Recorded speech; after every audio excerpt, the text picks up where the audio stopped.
Las condiciones de cautiverio fueron atroces, especialmente en el caso de las detenidas que dieron a luz en cautiverio. Una de ellas, la señora Adriana Calvo de la Borde, lo relata así. Soy licenciada en física. Quizá debería decir que fui licenciada en física hasta el año 77. En ese año me secuestraron de mi casa. Yo estaba embarazada de 6 meses y medio. Dejaron a mi hijo con unos vecinos que presenciaron el secuestro. Me metieron en un auto y me llevaron primero a un lugar de distribución. Allí comenzó mi terrible experiencia, que terminaría para mí 3 meses después. Pero para miles de personas todavía continúa. En ese lugar estuve algunas horas, por supuesto vendada y atada, y esa misma noche me trasladaron al lugar de torturas que hoy se conoce como Arana. Allí me enteré que mi marido también estaba secuestrado en el mismo lugar. Estuve en ese lugar una semana. Quisiera poder dar, aunque sea en forma aproximada, una idea del horror, la locura, el salvajismo que reinaba en ese lugar. Durante horas y horas se oían los alaridos de la gente que era torturada. Quien haya oído alguna vez en su vida el grito de una persona torturada sabe que es imposible de olvidar. Allí estábamos todos los demás esperando nuestro turno, sentados en el piso, con las manos atadas atrás, con los ojos vendados, sin comer, sin movernos, sin poder hablar. Por fin llegó mi turno. A mí no me torturaron. Fui una de las pocas que tuvo esa suerte. Pero durante esa semana pienso que pasaron por sus manos más de 30 personas. Y en las pausas, cuando los torturadores se iban, eran los guardias los encargados de torturar a alguien al azar, con el solo objeto de divertirse. Por fin, luego de una semana, nos trasladaron a todos a la comisaría Quinta de la Plata. Claro, después del horror de lo que habíamos vivido, todos pensábamos que cualquier cosa iba a ser mejor. En ese lugar estuve 2 meses, junto con otras 40 personas. Los guardias eran agentes de la policía de la provincia de Buenos Aires, uniformados. Las condiciones de vida eran terribles. La comida, cuando venía, era una vez al día, un guiso o un caldo. No teníamos abrigo, ni colchón, ni cama, ni higiene. Aún así, las mujeres éramos privilegiadas. Los hombres estaban mucho peor. El trato era siempre humillante, y en el caso de los hombres con castigos muy habituales. En ese lugar tuvo su bebé una de las detenidas, Inés Ortega de Fossati, 17 años. Muchas horas estuvimos gritando, pidiendo ayuda.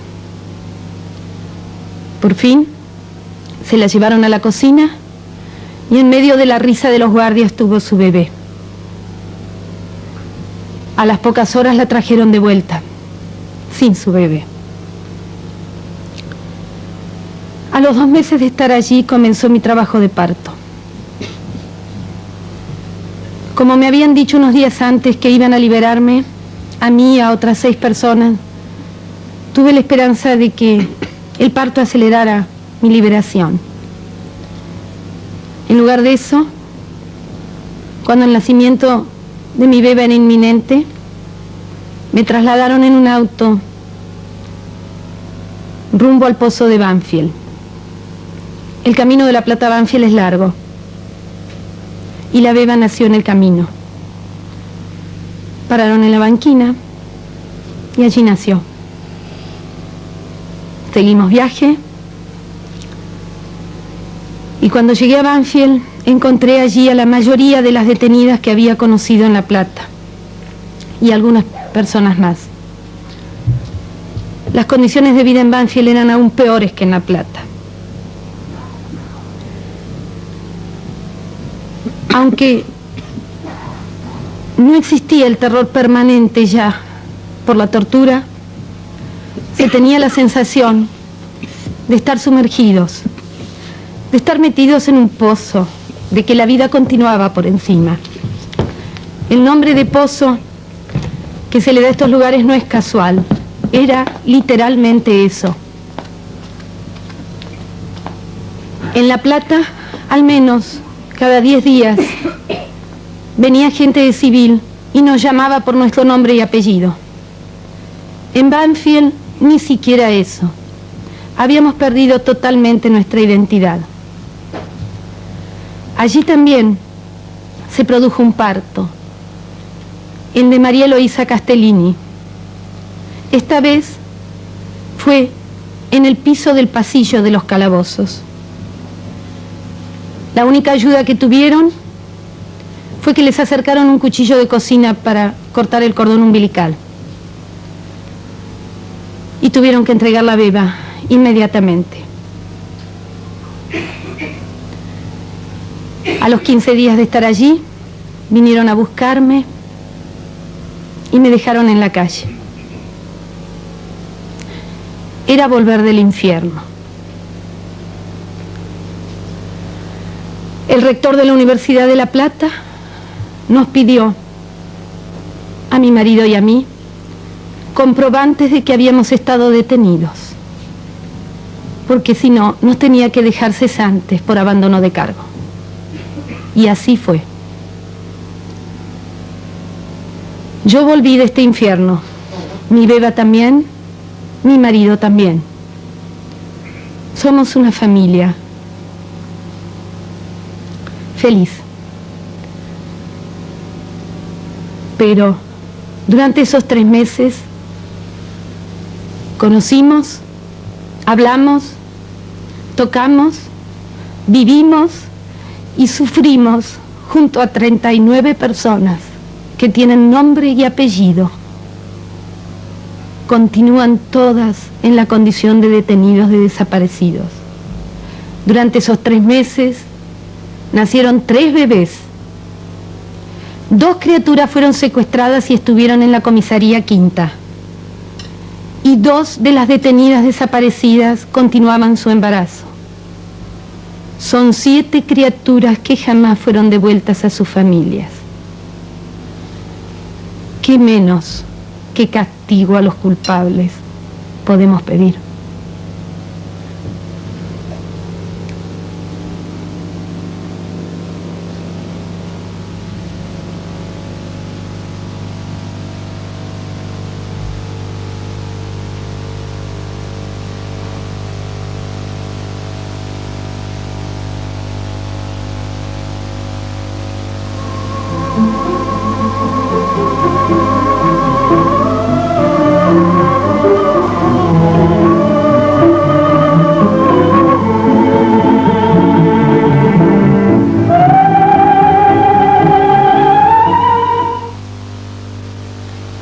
Al finalizar este programa, el señor ministro del Interior, doctor Antonio Trócoli, y el presidente de la Comisión Nacional sobre la Desaparición de Personas, señor Ernesto Sábato, dialogarán evaluando el programa que estamos presenciando.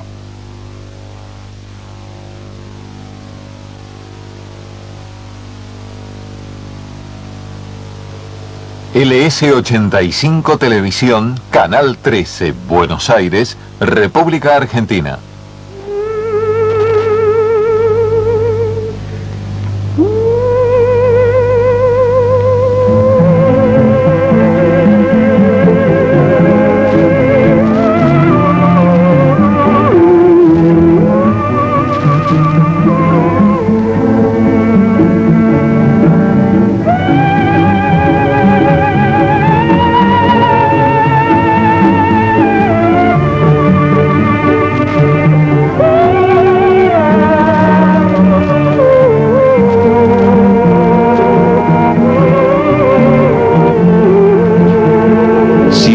72 niños desaparecieron con sus madres o nacieron en cautiverio. De ellos, 24 han sido localizados y 148 siguen siendo buscados desesperadamente por sus abuelas.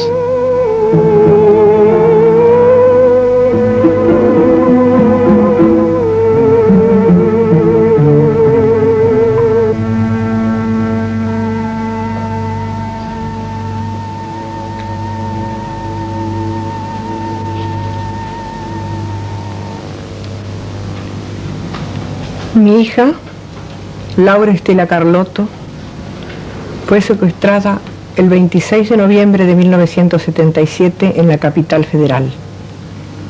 Tenía 21 años y estaba embarazada de 2 meses y medio. Fue secuestrada junto a su compañero. Tuvimos algunas noticias durante su secuestro, ya sea por una carta anónima de alguien que compartió días de cautiverio con ella, que nos decía que se encontraba bajo fuerzas de seguridad, bien y con su esposo.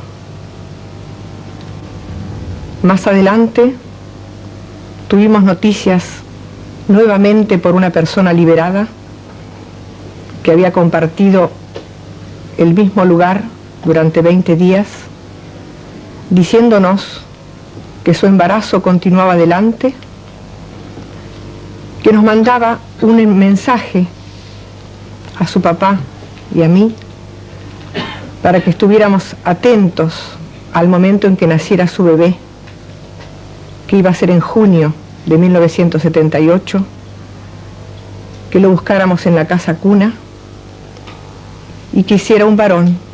Le iba a poner el nombre de mi esposo, Guido. Todo ese tiempo, como todas las madres, la busqué datos, la esperanza diaria de verla, de que tocara el timbre un día para volver al hogar. Presenté recursos de habeas corpus, reclamé ante la iglesia, ante los regimientos, ante los juzgados, esperando el mes de junio, en la creencia de poder tener en mis brazos a mi nieto. Hice muchas entrevistas. En mi desesperación pude llegar hasta el general Vignone, que en ese momento era secretario de la Junta, y me recibió en el comando en jefe del ejército, donde después de pasar muchísimos controles de seguridad, me atendió en un despacho a solas. Pude ver un arma sobre el escritorio y en la esperanza de que él podía resolver el problema de mi hija, le rogué que la pasaran al Poder Ejecutivo, que no la mataran.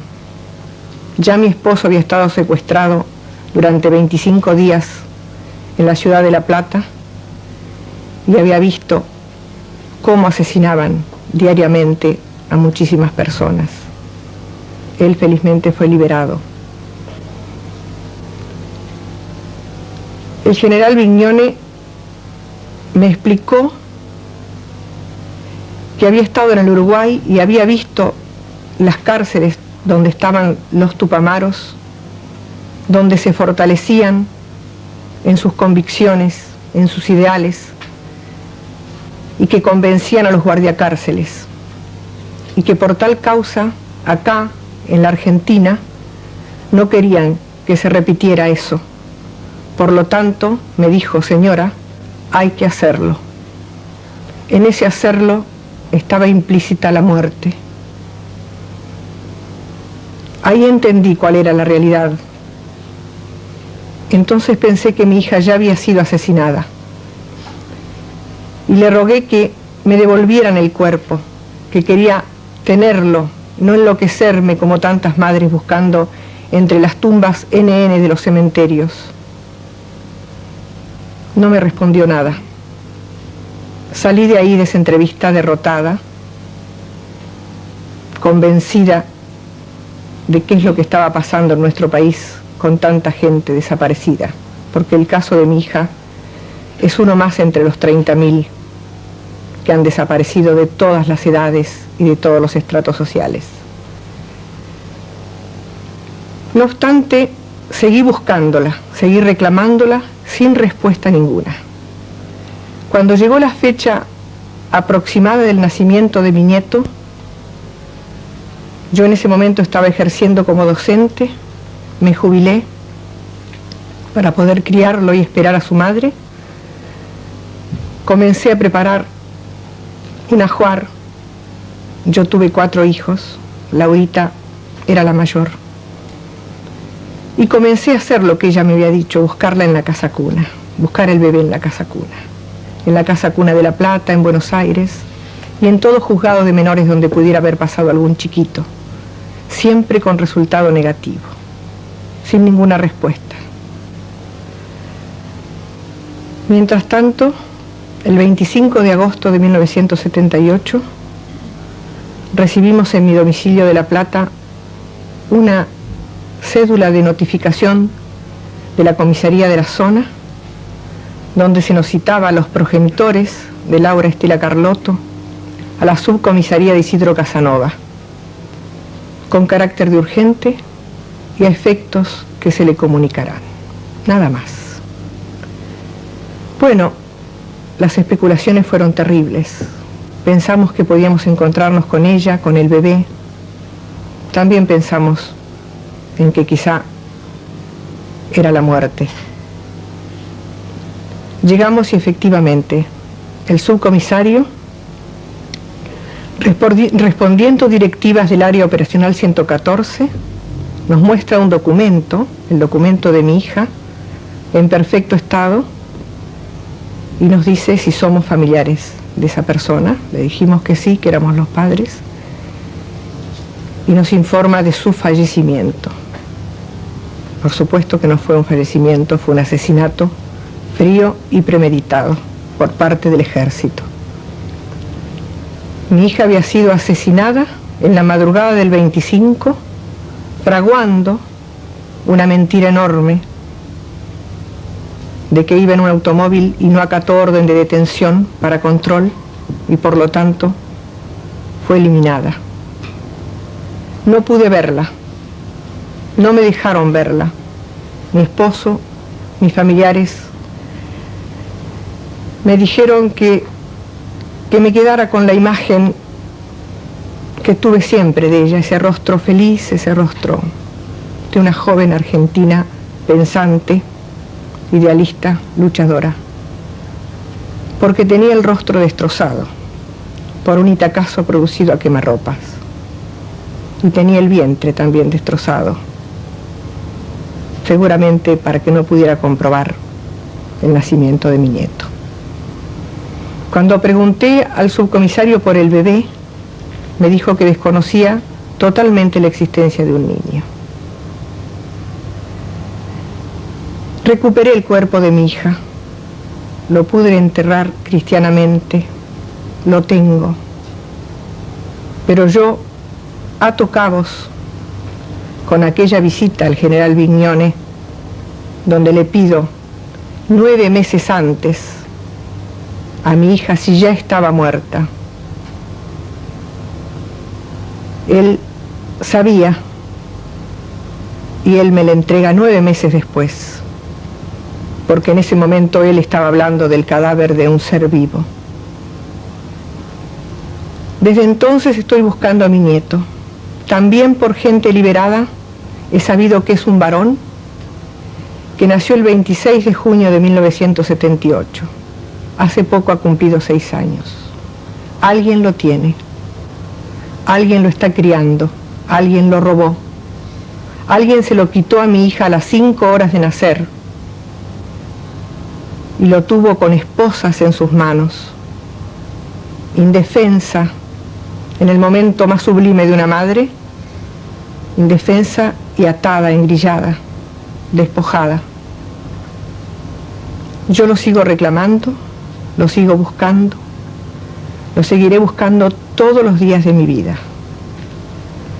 Porque ese niño, mi nieto, tiene un derecho, el derecho a tener su identidad, el derecho a criarse con su legítima familia, con el amor de los suyos, a saber que no fue abandonado.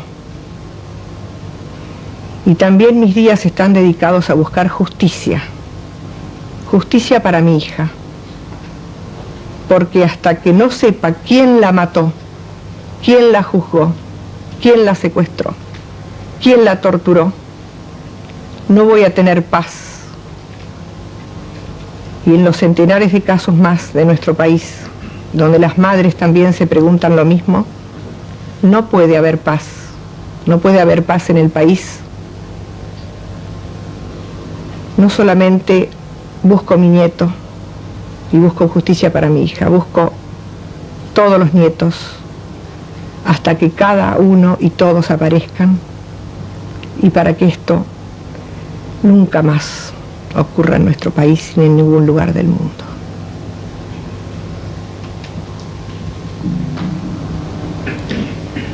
Mi nieta Clara Anaí Mariani fue secuestrada y desapareció de su hogar en La Plata el 24 de noviembre de 1976. Ese día yo la esperaba en mi casa, era un día miércoles. Los miércoles era mi día de fiesta, de gloria. Me llevaban mi nieta, yo le daba su mamadera, la cambiaba, jugaba con ella, hasta que de noche la venían a buscar sus papás, mis hijos. Yo estaba tejiendo una batita en casa para ella y esperándola, con Diana, que me la iba a traer, Diana, mi nuera. Cuando empecé a sentir tremendos tiroteos, patrulleros que pasaban, helicópteros que pasaban por mi casa. Vivíamos a 15 cuadras de distancia. En un momento dado, dejé de tejer en la mitad de una hilera. Hoy continúa ese tejido ahí, en la mitad de la hilera. Nunca más tejí. Yo no sabía que era la casa de mis hijos que estaban atacando, pero la sentí en mi corazón como todos los ataques que oíamos en la ciudad de La Plata en aquel momento.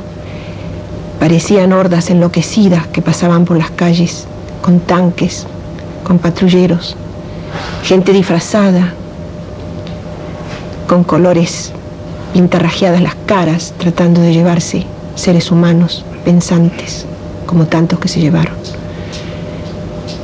Ese 24 de noviembre fue atacada la casa de mi hijo por fuerzas policiales, militares, de civil. Rodearon la casa, la manzana, varias cuadras, y mataron allí a mi nuera, Diana Teruggi de Mariani. Ahora, después de muchos años, yo sé que ella iba sacando a la nena por la parte trasera de la casa cuando la ametrallaron y le quitaron su bebita. Me ha llevado años investigar, porque fue un silencio total con respecto a la criatura como a los ocupantes de la casa. Mi hijo acababa de retirarse hacía unos minutos de su hogar, de manera que lo mataron después, también en la ciudad de La Plata. Empezó mi búsqueda enloquecida de Clara Anaí, convencida, por supuesto, que me la iban a devolver, que yo no sabía buscarla, que me equivocaba de caminos. Todas en aquel momento abríamos camino, ninguna sabía qué hacer. Yo me paraba frente al Regimiento 7 de La Plata y esperaba que me la dieran. De noche esperaba en casa que tocaran el timbre y me entregaran la nena. Acudí a la comisaría Quinta, que ahora sé que es un campo, fue un campo de concentración. Hablé con el comisario. Realmente no sé cómo tuve el coraje de entrar sola allí, porque no sabía lo que pasaba ahí adentro. Me recibió por uno de esos milagros y me dijo que la nena estaba viva, que la buscara, pero que iba a negar siempre si yo lo decía. Esta es la primera vez que lo digo en público. Ante la justicia sí, ya lo he dicho. El comisario sigue negando, dice que no lo dijo. Empecé a buscarla en las casas cunas, en el hospital de niños, en el juzgado de menores. Cada día me decía, me equivoqué, no fui por donde debía, debe estar en otro lado. Y pasaron días y días. Yo me enteré que mi hijo no había muerto cuando él recién pudo avisarme. Pasó un tiempo durante el cual yo lo creí muerto.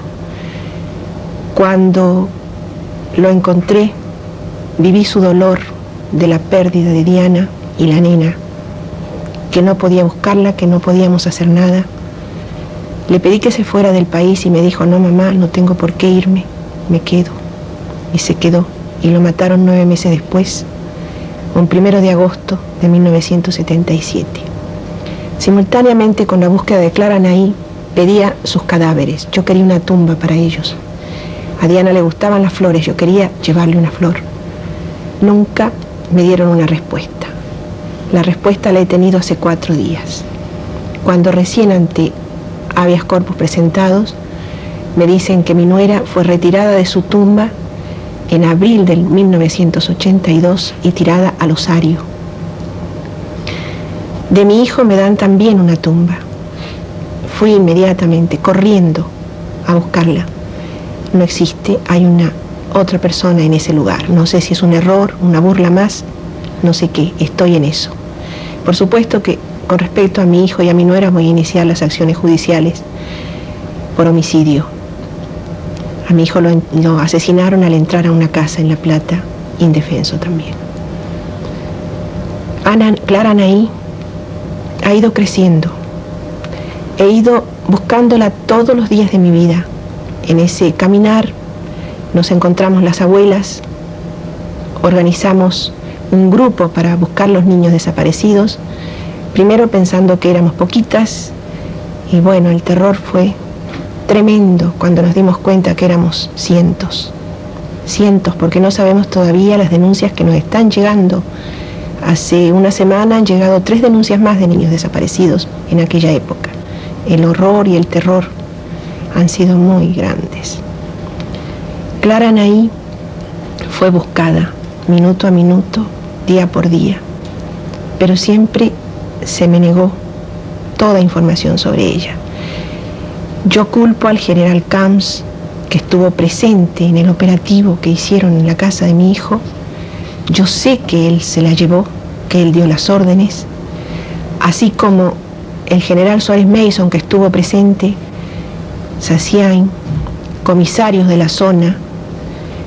Y lo que no entiendo es cómo, habiendo también personas que vieron, que oyeron, que supieron, nunca se atrevieron a decir nada. Estamos pidiendo en este momento, las abuelas de Plaza de Mayo, toda la información de la población para que de una vez por todas se aclare el destino dado a los niños, porque nada se puede edificar sobre esta tremenda mentira y violación de los derechos de los niños y del hombre. Por suerte, algunas personas han respondido y estamos localizando niños. Hemos recorrido también el mundo entero pidiendo que nos dijeran cómo podíamos identificar un niño nacido en cautiverio, sobre todo los nacidos en cautiverio, que no hay fotos, si están en manos de un represor que los adoptó, que los inscribió como hijos, de los cuales no podemos tener noticias y que van a negar todo, por supuesto. Finalmente hemos logrado la respuesta que esperábamos. Se puede identificar un niño totalmente como que pertenece a una familia en ausencia de los padres, o sea, con análisis muy específicos de los abuelos o la familia. Confío en eso para poder demostrar que nuestros niños que vayamos localizando sean nuestros. También confío poder encontrar a Clara Nay y demostrar que es ella. De los niños que hemos localizado,